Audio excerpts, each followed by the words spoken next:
He is saying that he would use the military to go after them.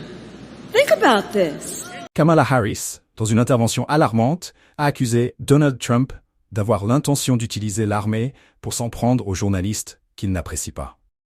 Cette déclaration, qualifiée d'absurde par de nombreux observateurs, révèle une panique croissante au sein de l'administration actuelle.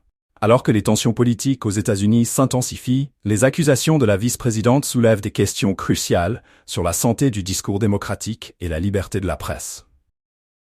Harris semble désespérée dans sa tentative de galvaniser l'opinion publique contre un ancien président qui, malgré ses controverses, conserve une base électorale fidèle.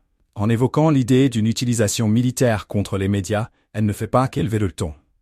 Elle souligne une peur palpable au sein de la direction démocrate.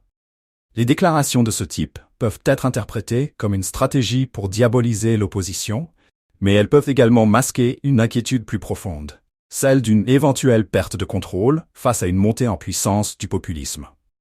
Les réactions à ces commentaires ne se sont pas fait attendre. De nombreux analystes politiques critiquent cette approche, la considérant comme une tactique de diversion pour détourner l'attention des problèmes internes du pays, tels que l'économie et les tensions sociales croissantes. Au lieu d'unir le pays, ces menaces ne font qu'accentuer le climat de division.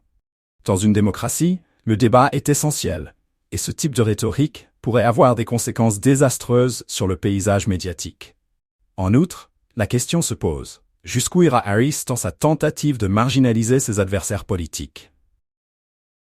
Cette stratégie pourrait être perçue comme une tentative désespérée de maintenir son influence et celle de son administration.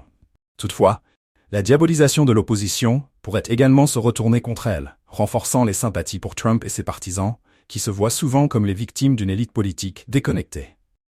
La situation actuelle exige un débat serein et éclairé.